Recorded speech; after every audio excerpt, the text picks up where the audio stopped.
नमस्कार प्यारे विद्यार्थियों, आप सभी का आपके अपने यूट्यूब पर स्वागत है। आज के सेशन में हम कक्षा 12 इंग्लिश का मॉडल पेपर नंबर 3 देखेंगे। मॉडल पेपर 1 और 2 हमने पिछली क्लास में देखे थे, जो इसी चैनल पर प्ले लिस्ट में उपलब्ध है। आप वहां से जाकर उन मॉडल पेपरों को देख सकते हो और अपनी प्रैक्टिस अच्छी तरह कर सकते हो। चलिए आज का सेशन कुछ मोटिवेशनल लाइनों के साथ शुरू करते हैं कि जीवन में कुछ करने के लिए जिद और जुनून होना चाहिए, वरना उम्मीद तो हर कोई लगा कर बैठा है। जीवन में कुछ कर गुजरने के लिए जिद और जुनून होना चाहिए, वरना उम्मीद तो हर कोई लगा कर बैठा है। चलिए आज का सेशन शुरू करते हैं। इसमें आपके जो सेक्शन है वो अनसीन पैसेज से संबंधित होगा। इसमें आपके 2% पैसेज संबंधित पूछे जाएंगे और ये 15 नंबर के 2 पैसेज पूछे जाएंगे, जिसमें आपको केवल देखकर उत्तर देना है। इसमें आपके पहला पैसेज है, prince Siddhartha the son of king Suddhodana lived a very happy life in the pleasure palace. जो राजकुमार सिद्धार्थ है वो सुधोधन का पुत्र था और वह भोग विलास के महल में एक आनंदपूर्वक जीवन यापन कर रहा था। He was married to a beautiful princess Yashodhara. उसने यशोधरा नाम की एक सुंदर राजकुमारी से विवाह किया।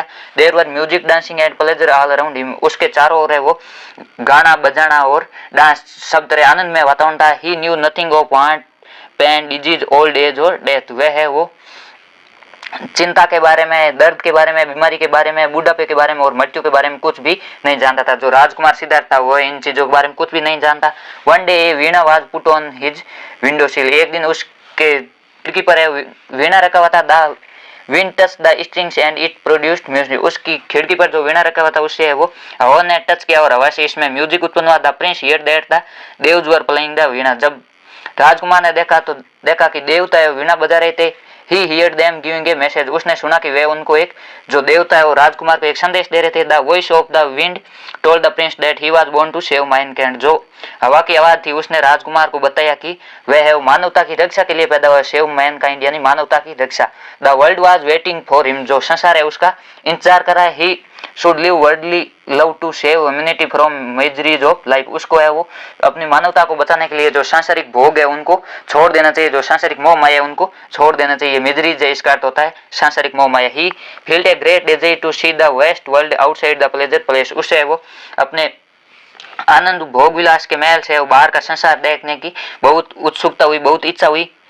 When the king came to know of the princess' desire, he ordered that the whole city should be decorated beautiful. जब राजा को पता चला, जब राजकुमार की इच्छा के बारे में राजा को पता चला तो राजा ने वो पूरी सिटी, पूरा शहर है उसको सुंदर तरीके से सजाने का आदेश दिया। The Prince should not see any अगली and painful sides.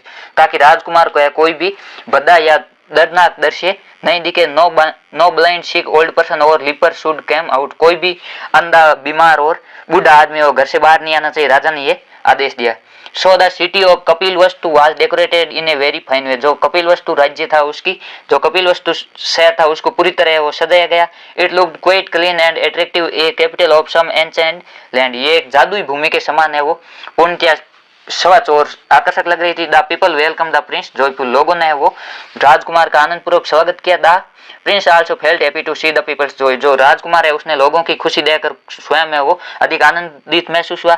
When the prince saw an old man, जब राजकुमार ने एक बूढ़ा आदमी देखा, he was wearing dirty and torn clothes, उसने वो गंदे और फटे कपड़े पहने थे। He was very lean and thin, वह बहुत दुबला पतला था। lean and thin का अर्थ होता है दुबला पतला। He looked very tired and weak, वह बहुत थका हुआ और कमजोर महसूस हो रहा था। He had no teeth, उसके दांत नहीं थे। जो बुजुर्ग व्यक्ति था वो दुबला पतला लग रहा था, वह थका हुआ था और उसके दांत नहीं थे। The princess asked his charioteer Channa who that man was. उसका जो सहयोगी, राजकुमार का सहयोगी चाना था, उसने उससे पूछा। चाना told him that he was an old man. चाना ने उसको बताया कि वह एक बुजुर्ग आदमी है। The prince asked if old age would come to all. राजकुमार ने पूछा कि क्या वृद्धावस्था वो सभी को आती है या वर्ग सभी होते हैं। चाना told him that it would. चाना ने बताया कि ऐसा सभी के साथ होता है। This made the prince very sad. इससे वो राजकुमार बहुत दुखी हुआ। He ordered Channa to return to the place. उसने चाना को पुनः राजमहल लौटने का आदेश दिया। He did not take food. उसने वो भोजन में नहीं किया। जो राजकुमार है उसने इस बूढ़े आदमी को देखने के बाद बहुत चिंतित हुआ। The entire night he was sleepless uncomforted. पूरी रात है वो उसको नींद नहीं आई और वो अनकंफर्टेड यानी असुविधाजनक महसूस किया। That night the king so a very fearful dream. उसी रात है वो राजा ने एक भयानक सपना देखा। The dream 7 science of fear. उस सपने में वो डर के 7 लक्षण बताए गए थे। He was much disturbed. वह डिस्टर्ब हुआ। He lost all peace of mind. उसने अपने मन की पूरी शांति खो दी। He called dream readers to explain the meaning of the same 7 visions but none of them could explain the meaning. उसने वो जो सपने पढ़ने वाले होते हैं उससे जो 7 दर्शी दिखे उनके एक्सप्लेन करने के बारे में बताया गया, लेकिन वह क्या कभी कोई अर्थ नहीं निकला। At last an old hermit came to the place, और अंत में वो एक दैट 7 fears were 7 joy। उसने बताया कि जो 7 डर है वो 7 ही आनंदित क्षण है। The prince would shine like the sun, जो राजकुमार है वो सूर्य के समान चमकेगा। He would leave the world and give a new message of hope, वह संसार त्याग देगा और नया एक आशा और प्रेम जो लोग है वो मानवता के लिए नया प्रेम और आशा का संदेश देगा। The king become very sad, जो राजा है वो बहुत उदास हुआ। For the princess second trip he double the number of guards at all the doors of the place, उसने वो महल के सभी दरवाजों पर गार्डों की संख्या दुगुनी कर दी। He tried his best to divert the mind of the princess but his efforts were of no use, उसने वो जो राजकुमार का मस्तिष्क था उसको डाइवर्ट करने का कोशिश किया, उसका ध्यान भंग करने की कोशिश की, लेकिन है वो कोई भी प्रयास है वो सफल नहीं हुआ। The prince desired to see the city once more, जो राजकुमार है उसने शहर को एक बार पुनः देखने की इच्छा जाहिर की। The king gave permission for it, राजा ने उसके लिए परमिशन भी दे दी। The next day the Channa dressed like a merchant and Channa the prince dressed like a merchant and the Channa in the dress of his colour went out to the city once more.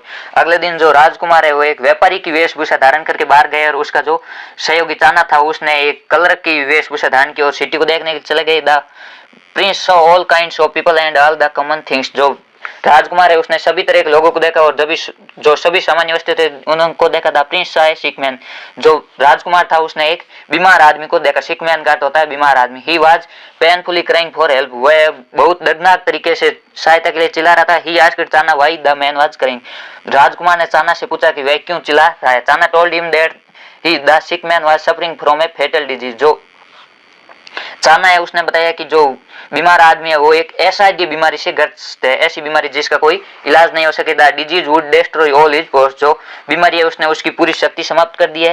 Then he would die, अब वह मर जाएगा। Channa further told the prince that all grow old fall sick and die, Channa ने बताया कि सब है वो बूढ़े होंगे और बीमार भी होंगे और फिर मर जाएंगे। Then the prince saw a dead body being carried towards the river bank, उसके बाद है वो राजकुमार ने एक मृत शरीर देखा जो नदी के किनारे लाया जा रहा था।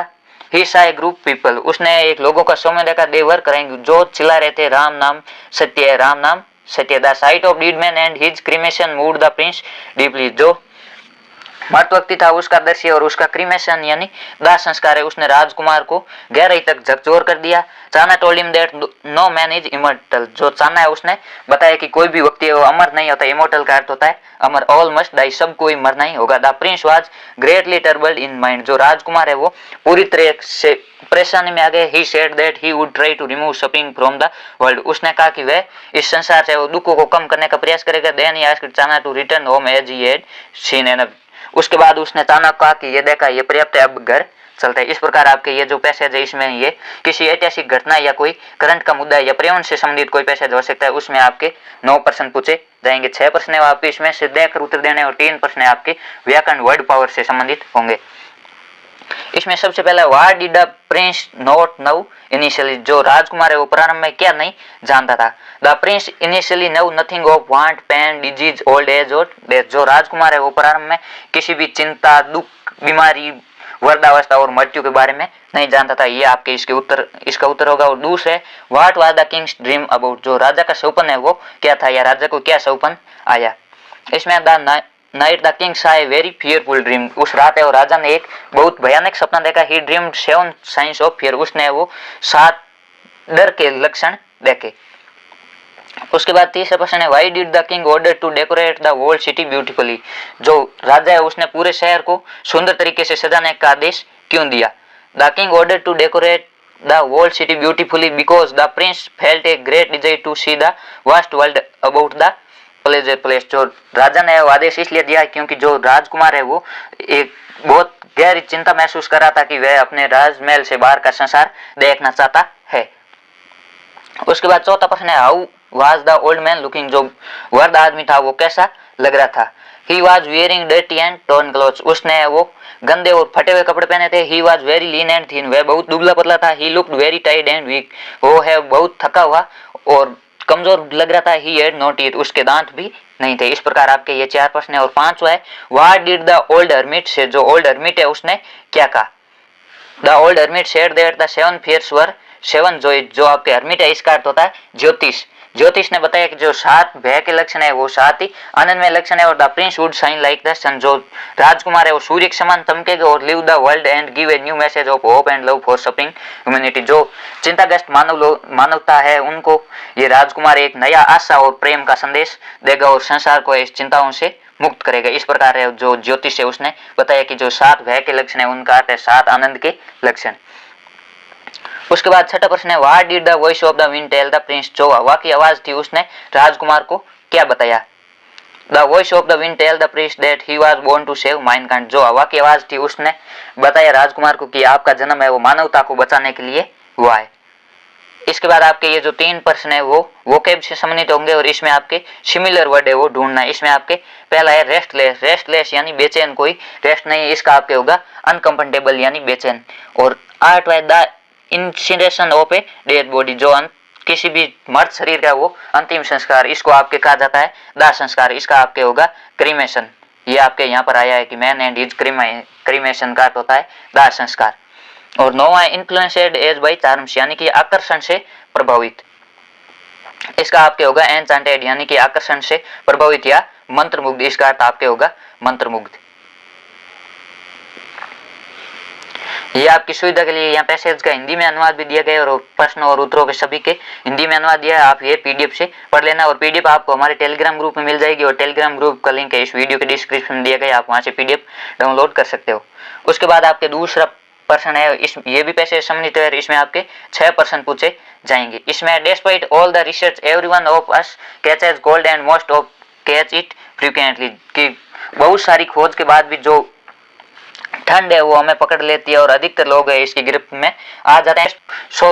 सोल्व करने के लिए क्या प्रयास किए जा रहे हैं, इसका आपके उत्तर होगा the problem of common cold is unusually difficult and yet to be done to solve, ये जो आपके सामान्य सर्दी जुकाम है ये एक असामान्य समस्या और इसको सोल्व करने का प्रयास किया जा रहा है, इसका सॉल्यूशन अभी तक नहीं हुआ है। What makes the study and remedy of the cold difficult, जो आपके सामान्य सर्दी है उसके उपचार करना है वो कठिन क्यों है, इसका आपके उत्तर होगा कि the confusing variety of virus makes the study and remedy of cold difficult, जो आपके सामान्य सर्दी और जुकाम इसका उपचार और अध्ययन करना कठिन है क्योंकि जो वायरस है उनकी अनेक तरह की वेराइटी है, उनके अलग अलग विविधता पाई जाती है, इसलिए उनका अध्ययन और उपचार करना कठिन है। तीसरा, why can the viruses not be cultivated easily in the bacteriologist laboratory, जो वायरस है वो आसानी से क्यों नहीं इकट्ठे किए जा सकते, जो बैक्टीरियोलॉजिस्ट लेबोरेटरी है उसमें आसानी से इकट्ठे क्यों नहीं किए जा सकते, इसका आपके उत्तर होगा कि because they only grow with in the living cells of animals and plants, क्योंकि वे जानवरों और वे जंतुओं और पेड़ पौधों की केवल जो सेल कोशिका है उनमें ही वृद्धि करते हैं, इसलिए उनको लेबोरेटरी में इकट्ठा नहीं किया जा सकता। उसके बाद आपके चौथा प्रश्न है इसमें, which technique has been developed, कौन सी तकनीक है वो विकसित की गई, इसमें आपके उत्तक संवर्धन की तकनीक विकसित की गई। The technique of tissue culture has been developed, जो उत्तक संवर्धन है, टिश्यू का अर्थ होता है उत्तक संवर्धन की तकनीक है उसको आपको डेवलप किया गया है। इसके बाद ये जो आपके 2 प्रश्न है वो वोकैब से संबंधित है, इसमें 5 है, right the word from the passage which means regularly, वह शब्द ढूंढना है जिसका अर्थ होता है नियमितता, ये आपके फ्रीक्वेंटली है, फ्रीक्वेंटली का भी अर्थ होता है आपके लगातार, इसका आपके सही उत्तर होगा फ्रीक्वेंटली। उसके बाद 6ठा प्रश्न है, right the opposite word of the vulnerable, vulnerable का अर्थ होता है कमजोर, इसका आपको ऑपोजिट वर्ड ढूंढना है, कमजोर का हमेशा होता है मजबूत, वेलनरेबल का ऑपोजिट आपके होगा इम्यून, इम्यून का अर्थ होता है आपके प्रतिरक्षा, ये आपके कमजोर का होगा। और आपकी ये है वो प्रश्न पैसेज आधारित होंगे, आपको पैसेज को देखकर इनके उत्तर लिखना, आप ये पूरा पैसेज ध्यानपूर्वक पढ़कर इनके उत्तर लिखना है और आप 1 से 2 बार इन पैसेज को पढ़ोगे तो आपको ध्यान से समझ में आ जाएगा, ये पैसेज आप है वो पीडीएफ से पढ़ लेना। उसके बाद जो आपका सेक्शन बी है वो राइटिंग से संबंधित होगा और इसमें आपके तीसरा प्रश्न है वो नोटिस है और नोटिस के अथवा आपके इन्विटेशन है, यह भी आपके 4 नंबर का आएगा, आपको या तो नोटिस करना है या इन्विटेशन, इसके दोनों में से एक करना है। आपके इन दोनों में से वो नोटिस थोड़ा इजी रहता है क्योंकि इन्विटेशन है वो फॉर्मल और इनफॉर्मल दोनों फॉर्मेट में पूछा जा सकता है, इसमें आपके नोटिस है वो थोड़ा इजी रहता है। इसमें आपके 23 प्रश्न है, यू आर गोविंद या Gita studying in government senior secondary school Kota, आप गोविंदिया गीता और आप government senior secondary school Kota में पढ़ रहे हो। Your school is organizing a blood donation camp in your locality. आपका स्कूल है वो आपके समुदाय में एक ब्लड डोनेशन कैंप आयोजित करने जा रहा है। Draft a notice informing the student of class 12 and villages to donate blood. आपको एक नोटिस तैयार करना है जिसमें कक्षा 12 के विद्यार्थी और जो ग्रामीण है उनको रक्तदान करने के लिए सूचना दी गई। इसमें आपके जो नोटिस है वो हमेशा फ्यूचर टेंस में लिखा जाता है कि नोटिस पहले लिखा जाता है और जो प्रोग्राम है वो बाद में होता है। और आपके जो इसमें रिपोर्ट आती है, रिपोर्ट हमेशा पास्ट टेंस में लिखी जाती है क्योंकि प्रोग्राम पहले घटित हो चुका होता है और उसकी रिपोर्ट है प्रोग्राम होने के बाद में लिखी जाती है। ये आपको विशेष रूप से ध्यान में रखना है। जो नोटिस का फॉर्मेट है वो हमेशा आपके फ्यूचर टेंस में ही लिखना है। इसका आपके उत्तर होगा, आपको सबसे पहले वो स्कूल का नाम लिखना है, ये कैपिटल लेटर में लाइन के बीचों बीच में। उसके बाद नोटिस लिखना है, ये भी आपके कैपिटल लेटर में। और नोटिस के बाद जो आपके मेन हेडिंग है यानी कि कौन सा प्रोग्राम है उसके बारे में आप नोटिस लिख रहे हो, ये भी आपको कैपिटल लाइन में। फिर आपको दिनांक लिखनी है, फिर शुरुआत करना है। The student of class 12 and villages are inform that the school is organizing a blood donation camp in the locality the community hall Pratap Nagar. ये आपको स्थान का नाम बताया गया है कि कम्युनिटी हॉल प्रताप नगर कोटा में संडे 15 मार्च 2024 को 10 से 5 बजे के बीच एक ब्लड डोनेशन कैंप आयोजित किया जा रहा है। It is also service to nation and humanity. ये एक राष्ट्र और मानवता की सेवा होगी। Willing students and villager can give their names to the undersigned. जो इच्छुक विद्यार्थी और इच्छुक ग्रामीण है वो अपने नाम लिखे 13 मार्च से पहले। और उसके बाद आपको नाम लिखना है जो इसमें नाम दिया होगा, या तो आपके प्रिंसिपल दिया होगा या आपका नाम दिया होगा, आपको नाम लिखना है। और उसके बाद पद नाम लिखना है। फिर आपके ये जो प्रिंसिपल है इसका नाम भी प्रिंसिपल सर का नाम लिख सकते हैं, या आपके जो नोटिस है उसमें विशेष रूप से अधिकतर प्रिंसिपल सर का नाम ही आता है। इसके बाद आपके इसके अथवा में you have received an invitation letter from the principal and staff of government senior secondary school Alwar. You have to attend career day function on 15 February as the chief guest on the function. Write a refusal to the invitation owing to your busy in important meeting. जो principal sir और staff है government senior secondary school Alwar की ओर से आपको एक invitation मिला है। उसमें कैरियर डे फंक्शन मनाया जा रहा है 15 फरवरी को और आपको है वो मुख्य अतिथि के रूप में आमंत्रित किया जा रहा है, लेकिन आप किसी कार्य में बिजी होने के कारण पहुंच नहीं सकते, इसलिए आपको इसमें मना करता है। रिफ्यूजल टू द इन्विटेशन, आपको है वो मना करना है कि मैं इस प्रोग्राम में पहुंच नहीं सकता और मुझे खेद है। इसमें आपको रिप्लाई देनी है इन्विटेशन की।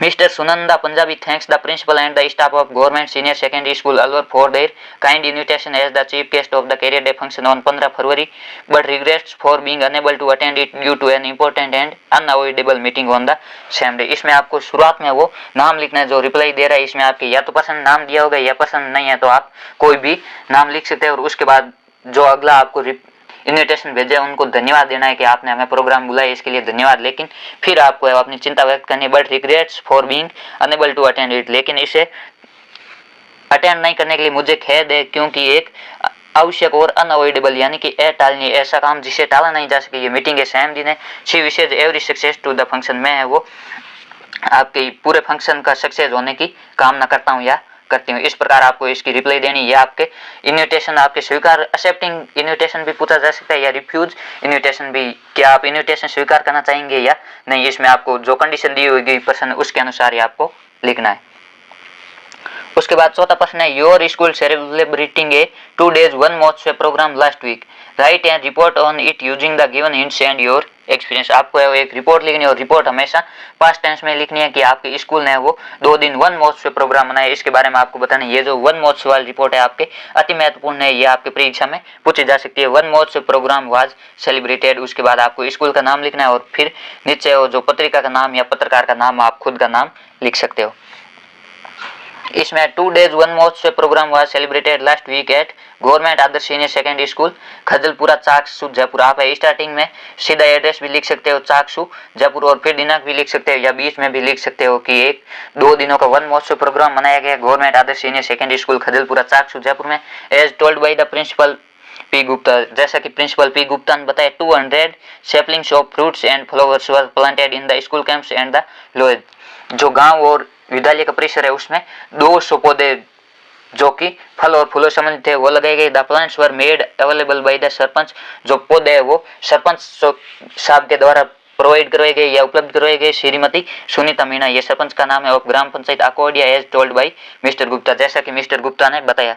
The act was undertaken as per the direction of the education department of the state, जो राजस्थान का शिक्षा विभाग है उसके अनुसार है वो कार्य किया गया। It would improve the environment of the camps and the village, ये जो विद्यालय का कैंप्स और ग्रामीण क्षेत्र है उसका परिवेश को सुधार करने में सहायता करेगा। It would inspire the people to keep the village and school green and clean, इससे गांव के लोगों और विद्यार्थियों को विद्यालय और गांव को हरा भरा रखने की सीख मिली। इस प्रकार आपको इसमें रिपोर्ट लिखनी है कि प्रोग्राम किस प्रकार से मनाया गया, इसकी प्रेरणा किसे मिली, या यह प्रोग्राम मनाने का सुझाव किसने दिया और किस प्रकार मनाए गए, इसमें आपको लिखना है। इसके तो हम आपके write a paragraph on the topic artificial intelligence, जो आपके एआई है इसके बारे में आपको एक पैराग्राफ लिखना है। ये आपके 5 नंबर का होगा। आपको या तो रिपोर्ट लिखनी है, रिपोर्ट के तो में पैराग्राफ, आप 4 से 5 पैराग्राफ भी पढ़ ले जो करंट के मुद्दे संबंधित है, जैसे एआई है, सोशल मीडिया है, या पर्यावरण से कोई संबंधित है, पर्यावरण प्रदूषण है, importance of yoga and time है। और आप रिपोर्ट भी देख लेना, 4 या 5 रिपोर्ट भी पढ़ लेना ताकि आपको जो इजी लगे इन दोनों में से आप कर सकते हो। ये आपके 5 नंबर का रहने वाला है। इसमें आपके पैराग्राफ होगा artificial intelligence is refer to as machine intelligent, ये एक मशीनी बुद्धिमत्ता है।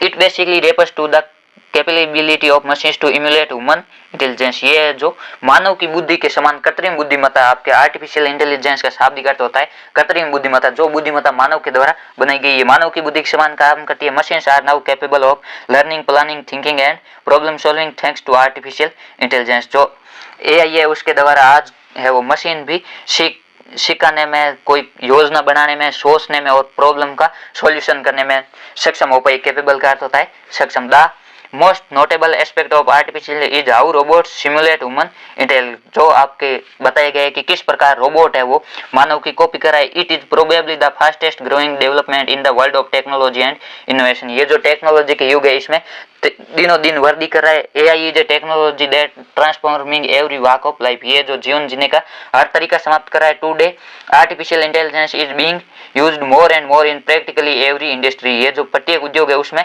प्रयोग किया जा रहा है दिनों दिन। While technology has improved and eased our life, it also put many peoples employment strict, जहाँ वो तकनीकी हमारा जीवन आसान बनाती है, दूसरी ओर ये जो तकनीकी है अनेक लोगों का जो रोजगार है उस पर बाधा, यानी कि जो लोगों का रोजगार है इसके कारण छीन रहा है। किसी कारखाने में 20 लोग काम करें तो वहाँ इंटेलिजेंस, आर्टिफिशियल इंटेलिजेंस के कारण जो मशीन है वो 20 लोगों का काम एक मशीन कर देती है, जो 20 लोग है वो बेरोजगार हो जाते हैं। इस प्रकार जो लोगों का रोजगार है उस पर भी खतरा है, या जो लोगों का रोजगार है वो रिस्क में है। इस प्रकार आपको है वो पैराग्राफ लिखना है। ये आपके 5 नंबर का है तो आपको 8 से 10 लाइन में पैराग्राफ लिखना है। इसके बाद आपका जो 500 प्रश्न है वो लेटर से संबंधित होगा। इसमें आपके एक लेटर टू एडिटर अथवा में आपके एक शिकायती पत्र या जॉब लेटर पूछा जाएगा। आपके जो जॉब लेटर है वो अनिवार्य रूप से पूछा जाता है, इसलिए आप जॉब लेटर है वो ध्यान से याद कर ले। इसमें आपके जॉब लेटर में 3 नंबर का लेटर और 2 नंबर की सीवी होती है, आप दोनों का फॉर्मेट है वो विशेष रूप से देख लेना। इसमें write a letter to the head post master complaining against the irregular delivery of letters in your locality, ये आपके जो शिकायती पत्र है उसके बारे में बताना है कि हेड पोस्ट मास्टर को आपको शिकायत करते हुए पत्र लिखना है। आपके जो क्षेत्र है उसमें जो पत्रों की है वो डिलीवरी अनियमित नहीं होती। इसमें आपको कोई भी लेटर लिखो, सबसे पहले अपना एड्रेस लिखना है, जो सेंडर यानी आप भेजने वाला अपना एड्रेस, उसके बाद दिनांक लिखनी है, फिर जिसको आप भेज रहे हो उसका एड्रेस लिखना है, यानी कि किसको भेजा जा रहा है, और फिर है वो सब्जेक्ट लिखना। इसमें होगा irregular delivery of letters in Ramnagar locality, यानी कि जो रामनगर मोहल्ला है उसमें आपके जो पत्रों की अनियमित delivery. Sir please take immediate notice of the irregular delivery of letters in Ramnagar locality, the delayed delivery of letters is causing great inconvenience to the residents, कि श्रीमान जी ध्यान दीजिए जो अनियमित डिलीवरी पत्रों की अनियमित डिलीवरी है रामनगर में उसके बारे में जरूर ध्यान दीजिए। जो देरी है पत्रों में वो लोगों को बहुत परेशानी कारण बनती है। The postman says that he is overburden, जो पोस्टमैन है वो कहता है कि उसके पास कार्य का अति भार है। The locality is vast, so please ensure immediate posting of another postman, इसलिए आपसे निवेदन है कि किसी अन्य पोस्टमैन की नियुक्ति कीजिए। थैंकिंग यू, फिर आपको लिखना है योर्स फेथफुली। यहाँ आप शिकायती पत्र लिख रहे हो, आप जिसको भी लिख रहे हो वो आपसे सीनियर है तो आपको लिखना है योर्स फेथफुली, फिर अपना नाम। इसके बाद तो हम आपके write a letter of application with curriculum which, यानी कि CV in the reply to following advertisement addressing to the directory, आपको एक एडवर्टाइजमेंट दिया गया कि इस एडवर्टाइजमेंट के उत्तर में आपको एक जॉब लेटर लिखना है। Career point Jaipur, March 26/2024 applications are invited for the post of lecturer in physics, यानी कि फिजिक्स विषय के लेक्चरर की पोस्ट के लिए एप्लीकेशन है वो आपको लिखनी है कि मैं फिजिक्स विषय के लेक्चरर के रूप में अपना जॉब करना चाहता हूँ। और ये जो स्कूल का नाम भी दिया हुआ है कैरियर पॉइंट जयपुर, पे नेगोटिबल एज है वो नॉट एक्सेडिंग 30 ईयर्स, यानी कि आयु है वो 30 वर्ष से अधिक नहीं होना चाहिए। Qualification as per government norms with experience of 3 years, आपके पास है वो 3 वर्ष का एक्सपीरियंस होना चाहिए। ये आपका जो जॉब लेटर है वो लिखना है फिजिक्स के लेक्चरर के लिए। इसमें आपको जॉब लेटर में वो सबसे पहले अपना एड्रेस लिखना है, ये आप 2 से 3 लाइन में, फिर है वो दिनांक लिखनी है। दिनांक के बाद आप जिसको उत्तर लिख रहे हो या जिस किसी भी संस्था को जॉब लेटर लिख रहे हो उसके जो मुख्य है उसको लिखना है the director career point Jaipur. उसके बाद subject to offer my candidature for the post of lecturer in physics, यानी कि फिजिक्स के लेक्चरर के लिए।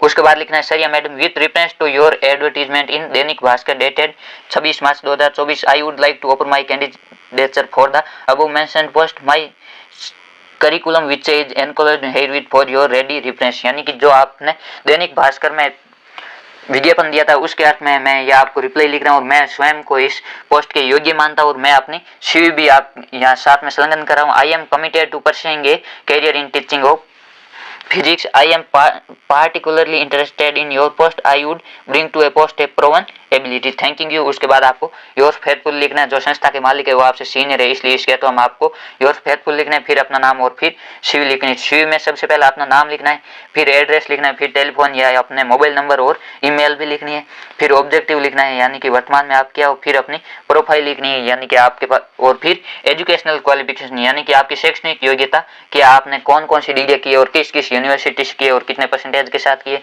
फिर वर्क एक्सपीरियंस आपको है वो कितने वर्ष का अनुभव है और कहाँ पर काम किया। इस प्रकार आपके ये जॉब लेटर लिखना है और जॉब लेटर है आपके हर एग्जाम में पूछा जाता है इसलिए आपको जॉब लेटर को विशेष रूप से ध्यान में रखना है। ये आपके पूरे 5 नंबर का, इसमें आपके जो अधिकतर नंबर है वो फॉर्मेट का होता है। यदि आप फॉर्मेट सही लिखते हो, बीच में आपको भाषा बनानी नहीं आती है, तो भी आपके 5 में से 3 से 4 नंबर है वो आपको आराम से मिल जाएंगे।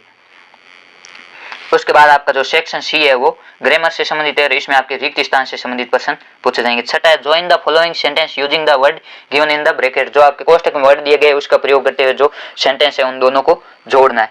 If you do not work hard you will not succeed, ये जो 2 सेंटेंस है इनको आपको अनलेस का प्रयोग करते हुए जोड़ना है, ये भी आपके 2 नंबर का रहने वाला है। You will not succeed unless you work hard, जब तक आप कठिन परिश्रम नहीं करते तब तक आप है वो सफल नहीं होते, ये इसका भाव होगा। उसके बाद आपके 7वां प्रश्न है combine set of sentence into one sentence as directed, जैसा बताया गया उस हिसाब से आपको इन सेंटेंस को कंबाइन करके लिखना है। She will go to Jaipur, she will see her father, इसमें आपके सिंपल सेंटेंस है इसका बनाना है, ये भी आपके 2 नंबर का। She will go to Jaipur to see her father, वह अपने पिताजी को देखने के लिए जयपुर जा रही है। उसके बाद आपका 8वां प्रश्न है वो फ्रेजल वर्ब से संबंधित है, इसमें आपके 2 दिए होंगे, दोनों में से आपको एक है वो चूज करके रिक्त स्थान लिखना है, ये भी आपके 3 नंबर का रहने वाला है। इसमें आपके 8वें में पहला आई खलजगा an old friend of mine in the fair, इसमें आपके होगा कैम अक्रॉस यानी कि आमने सामने आना, मैं मेरे सामने है मेरा एक पुराना मित्र आया। After a lot of request the television was turned on, यानी कि बहुत सारी रिक्वेस्ट के बाद जो टेलीविजन है वो चालू हुआ। टर्न ऑन का तो आपके चालू होना, टर्न डाउन यानी बंद होना। 30 है द ओबीडिएंट सन खलजगा every instruction of her father, carried out का अर्थ होता है आपके मानना या आज्ञा मानना, जो आज्ञाकारी पुत्र होता है वो अपने पिताजी के हर निर्देश का पालन करता है। इस प्रकार आपके ये जो इसका मुख्य रूप से हिंदी अर्थ है या वाक्य के भाव है उसके हिसाब से आपको फ्रेजल वर्ब का प्रयोग करना है।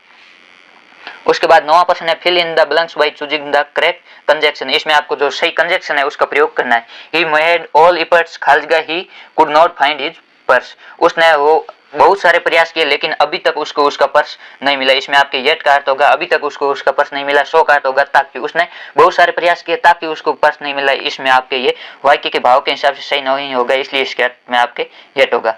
दूसरा खालजगा she is fat she is active, इसमें आपके जो शो का अर्थ होता है ये ताकि के अर्थ में आता है और जो आल्दो है ये जो विरोधाभास की स्थिति होती है उसमें कि वह फैट यानी वह मोटापे से ग्रस्त है या बड़ा है, आल्दो सी इज एक्टिव यानी कि वह मोटापे से ग्रस्त है फिर भी यद्यपि वह सक्रिय है।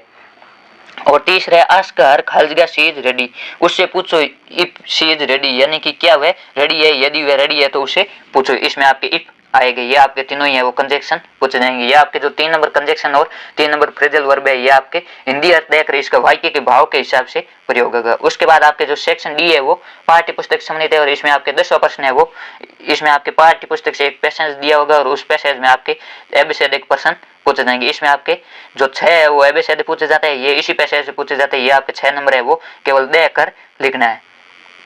उसमें आपके ये जो पैसेज है वो जो सीमापुरी वाला विलेज है उसे आपके ये पैसेज लिया गया है और इसमें आपके जो एबीसीडी ये पैसेज आप पीडीएफ से पढ़ लेना और पैसेज पढ़कर आपको इसका उत्तर देना है। They all come in 1971 from, यानी कि वो 1971 में वो कहाँ से आए, वो है वो बांग्लादेश से आए। ये सभी ढाका से आए, ढाका जो कि बांग्लादेश की राजधानी। इसमें आपके ऑप्शन बी है वो सही होगा। जो कचरे बीनने वाले लोग है वो आपके ढाका से आए थे। उसके बाद दूसरा the first importance for them more than is identity, यानी कि उनकी पहचान के बजाय उनके लिए सबसे महत्वपूर्ण क्या, उनकी पहचान के बजाय उनके लिए सबसे महत्वपूर्ण है वो भोजन है। इसमें आपके ऑप्शन डी है वो सही होगा, यानी कि उनके लिए पहचान से भी अधिक भोजन महत्वपूर्ण है। पहचान उतनी महत्वपूर्ण नहीं है जितना भोजन। तीसरा the dress of group of woman were, जो महिलाओं का समूह था उसने कौन सी ड्रेस पहनी थी, टेटेड साड़ी, यानी कि जो साड़ी थी वो पहनी थी। इसमें आपके ऑप्शन बी है वो सही होगा। आगे चौथा प्रश्न है the only way of the survival of the people of Seemapuri is, जो सीमापुरी के लोग थे उसके लिए आजीविका का एकमात्र मुख्य साधन क्या था, रेग पिकिंग, यानी कि कचरा बीनना जो सीमापुरी के लोग थे उनके लिए आजीविका का एकमात्र साधन था। इसमें आपके ऑप्शन डी सही होगा। पांचवा प्रश्न है choosing the word similar in meaning to pain, pain का अर्थ होता है आपके दर्द और एच का अर्थ भी आपके होता है दर्द। इसमें आपके ऑप्शन बी है वो सही हो गई। ये आपके जो दर्द का समानार्थी शब्द है वो बताना था। उसके बाद आपके छठा प्रश्न है choose the word opposite in the meaning to ugly, ugly का अर्थ होता है भद्दा या बुरा। इसका आपके ऑपोजिट वर्ड होगा ब्यूटीफुल यानी सुंदर। इसमें आपके ऑप्शन डी है वो सही होगा। इस प्रकार आपके ये पैसे से छांट कर है वो 6 एबीसीडी के उत्तर देने, ये आपके बहुत ही इजी है। जो आपके इंग्लिश में फेल होने का घर पर है उनके लिए पैसे है वो वरदान साबित होते हैं और उनके लिए पास होने का सबसे बड़ा जुगाड़ होता है। उसके बाद आपके 11 प्रश्न है, इसमें आपके 2 प्रश्न होंगे, दोनों में से किसी एक को हल करना है और इसमें आपके 60 वर्ड में उत्तर देना है, यानी 5 से 6 लाइन में इसका उत्तर लिखना है और ये आपके 3 नंबर का रहने वाला है। इसमें how did Sophie describe her meeting with Danny Casey, जो सोफी है वो डैनी केसी के साथ अपना जो मीटिंग थी उसका किस प्रकार वर्णन करती है, या इसके तो हम do you think Umberto Eco like being interviewed, क्या आप सोचते हैं कि अम्बर्टो इको है वो इंटरव्यू लेना पसंद करता है, give reasons for your opinion, अपनी राय के लिए उत्तर दीजिए। इसमें आपके पहला है Sophie consider Danny Casey the football player a hero, Sophie है वो जो फुटबॉल प्लेयर डैनी केसी उसको अपना नायक मानती है। She imagine that she once meet him in the arcade and they had talked about everything, वह कल्पना करती है वे दोनों आर्केड में एक दूसरे से मिले थे और उन्होंने वो एक दूसरे के बारे में बातचीत की थी। She had asked for his autograph but neither of them had pen and paper, उसने उसे ऑटोग्राफ, सोफी ने डैनी केसी से ऑटोग्राफ भी मांगा था लेकिन दोनों के पास भी न पेन था न पेपर था। he promised to give her his autograph in the next meeting, जो डैनी केसी है उसने उससे वादा किया था कि ऑटोग्राफ अगली मीटिंग में दूंगा। she said that Danny told her that she was his girlfriend, उसने बताया कि जो डैनी उसने बताया कि वह उसकी गर्लफ्रेंड थी। इस प्रकार जो सोफी है वो ये कल्पना करती है कि जी वह डैनी केसी से आर्केड में मिली थी और दोनों ने एक दूसरे से बात की थी। उसके बाद हम आपके कि क्या आप मानते हैं कि अम्बर्टो इको है वो साक्षात्कार देना या लेना पसंद करते हैं, इसके क्या कारण है, या अपनी राय में उत्तर दीजिए। Yes I think Umberto Eco like being interviewed reasons are, हाँ हम सोचते हैं कि अम्बर्टो इको है वो साक्षात्कार देना पसंद करते हैं, इसके कारण ही answers Mukund all question in detail and never seems to be in haste, वह है वो जो मुकुंद के सभी प्रश्न है उसके उत्तर विस्तार से दे रहे थे और किसी भी प्रश्न है वो हेजिटेट या हिचकिचाहट नहीं हो रहे थे। He answers all the question patiently, वो प्रत्येक प्रश्नों के उत्तर है वो धैर्यपूर्वक दे रहे थे। तीसरे throughout the interview he seems to be in relaxed mood, जो साक्षात्कार लेने से वो रिलैक्स मूड यानी कि आनंदित महसूस कर रहे थे या आरामदायक महसूस कर रहे थे। चौथा कारण during his interview his sense of humour also reflects that he likes to be interview, interview के दौरान उसका जो सेंस है या जो भाव है उससे भी पता चलता है कि वे इंटरव्यू को लाइक करते हैं। पांचवा during his entire interview he does not speak anything aggressive against an interview और इंटरव्यूअर, पूरे इंटरव्यू के दौरान उन्होंने वो कोई भी अग्रेसिव वर्ड या इंटरव्यू के विरुद्ध कोई भी अग्रेसिव वर्ड नहीं बोला। इस प्रकार हम कह सकते हैं कि अम्बर्टो इको है वो इंटरव्यू देना पसंद करते हैं। उसके बाद आपके 12 प्रश्न है answer the following question in 20-30 words, आपके जो 2 प्रश्न दिए होंगे इन दोनों को 20 से 30 वर्ड यानी 2 से 3 लाइन में इसका उत्तर देना है। ये भी 2-2 नंबर के आपके प्रश्न रहने वाले। इसमें आपके पहला है why was there a large crowd in the front of the bulletin board, जो सोचना पड़ता है उसके सामने बहुत बड़ी भीड़ क्यों थी। There was a large crowd in the front of bulletin board to see the latest news, जो लेटेस्ट न्यूज थी उसको पढ़ने के लिए जो भीड़ जमा हुई थी। The news that they were to study only German in their school, जो खबर थी कि उनकी स्कूल में उनको केवल जर्मन भाषा ही पढ़नी होगी। और दूसरा प्रश्न है why were the Indian sharecroppers compelled to plant indigo, जो भारतीय बड़ीदार थे उनको है वो नील की खेती करने के लिए बाध्य क्यों गए? British owned large estate they compelled peasants to plant 15% of their holdings with indigo and श्रेष्ठ the entire harvest as rent. जो ब्रिटिश लोग थे वो पूरे क्षेत्र के मालिक थे और उन्होंने वो लोगों को 15% भाग पर नील की खेती करने के लिए बाध्य किया और उन जो उससे जो पैदावार होती थी उस पैदावार को किराए के रूप में देने के लिए बाध्य किया। यानी कि जो अंग्रेज ब्रिटिश सरकार थी उन्होंने किसानों को भूमि प्रदान की और वो पूरी भूमि के मालिक थे, अपना मालिकाना हक रखते थे, इसलिए उनको 15% भाग पर नील की खेती करने के लिए बाध्य किया। कंपेल्ड का अर्थ होता है बाध्य करना। उसके बाद आपका 13 प्रश्न है वो है एक्सप्लेनेशन से संबंधित। इसमें आपके किसी भी पोएम से 2 स्टैंजा दिए होंगे, दोनों में से आपको किसी की एक्सप्लेनेशन करनी है। इसमें आपको सबसे पहले रेफरेंस लिखना है। रेफरेंस में वो आपको जो पोइट है पोएम का नाम है ये लिखना है और इसका मूल भाव क्या है और कॉन्टेक्स्ट में आपको ये बताना है इसमें क्या बताया गया है। एक्सप्लेनेशन में आपको विस्तार से इसके बारे में बताना है। ये आपके 5 नंबर का होगा। इसमें आपके 1 नंबर का रेफरेंस, 1 नंबर का कॉन्टेक्स्ट और 3 नंबर की एक्सप्लेनेशन होगी। इसमें आपके 2 दिए होंगे, दोनों में से किसी एक के बारे में बताना है। इसमें जो पहला है वो कमलादास की कविता उससे आपके ये लिया गया और इसमें आपके इसका रेफरेंस है these lines have been taken from the poem my mother at 66 composed by Kamala Das. ये जो पंक्तियां वो कमलादास की कविता माय मदर एट 66 से ली गई। इसका कॉन्टेक्स्ट होगा the poetess is going to Cochin with her mother to catch a flight from the airport. जो कवियत्री है वो अपनी माताजी के साथ कोची एयरपोर्ट एक फ्लाइट पकड़ने के लिए जा रही थी। On the she looks at her mother and feels a pain over his condition. और रास्ते में वह अपनी माताजी की तरफ देखती है और माताजी की स्थिति देखकर उसको दर्द का अनुभव होता है। She tries to divert her attention by looking outside. जो है वो बाहर की तरफ देखकर अपना ध्यान डाइवर्ट करना चाहती है, अपना ध्यान हटाना चाहती है। इसका एक्सप्लेनेशन होगा the poetess tries to divert her attention from her mother's physical condition. जो कवियत्री है वो अपना ध्यान जो अपनी माताजी उसकी शारीरिक स्थिति से हटाना चाहती है। So she looks out at the young trees rushing away past her and happy children running out of their homes. वह बाहर की तरफ युवा पेड़ जो पीछे की ओर दौड़े चले जा रहे हैं, यानी जब गाड़ी आगे चल रही है जो पेड़ है वो पीछे की ओर दौड़ते हुए दिखाई देते हैं। And happy children running out of their house. जो खुश बच्चे हैं वो बच्चे खेलते हुए अपने घरों से बाहर की ओर आते दिखाई दे रहे। After the security check she again looks at her sickly pale mother. और जो सिक्योरिटी चेक जहाँ एयरपोर्ट पर पहुंचने के बाद सिक्योरिटी चेक के बाद उसने अपनी माताजी के जो बीमार पीला चेहरा था उसकी तरफ देखा। Who looked like a moon in the late winter. जिस प्रकार आपके सर्दी में वो चंद्रमा दिखाई देता है उसी प्रकार माताजी का चेहरा दिखाई दिया पेल एंड डिम जो आपके हल्का पीला लग रहा था। She fears separation from her mother as she may not survive for long.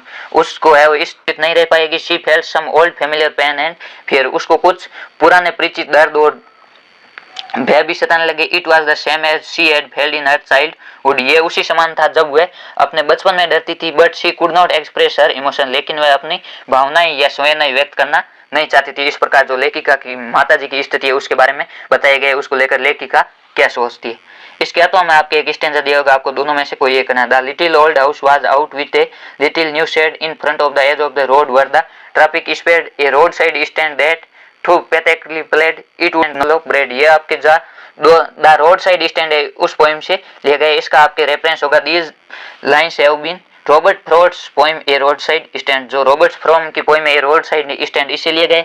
इसका कॉन्टेक्स्ट होगा the poet is talking about a road side stand put by a poor villager. जो एक गरीब ग्रामीण के द्वारा रोड साइड स्टैंड लगाए उसके बारे में बताया गया। He puts for the reason why the stand has been put. उसने बताया कि क्यों है वो रोड साइड स्टैंड लगाया गया, क्यों एक सड़क के किनारे दुकान लगेगी। Explanation a little old house is extended in front at the edge on the road and turned into a small shop. जो एक छोटा घर था उसको एक दुकान के रूप में बदल दिया गया। A traffic passes by the shop at full speed with non stop. वहां से वो यातायात गुजरता था फुल स्पीड के साथ बिना रुके। The road side stand the small shop, यानी कि जो छोटी दुकान थी pathetically pleads to prospective customer to stop his car there and buy something from it. जो छोटी दुकान है वो लोगों जो रास्ते से गुजर रहे थे उसे प्रार्थना कर रही थी कि stand wants to earn some money in cash. जो स्टैंड है वो जो स्टैंड पर बैठे जो ग्रामीण the cash that keeps the economy of cities in good health and saves from her collapsing. जो कैश है जो पैसे मिलते हैं उसे अपनी इकोनॉमी आर्थिक दशा सुधार सके और अपने को नष्ट होने से बचा सके और अच्छा स्वास्थ्य प्राप्त कर सके। इस प्रकार इसमें बताया गया है कि एक गरीब ग्रामीण ने और सड़क के किनारे छोटी दुकान क्यों लगाई।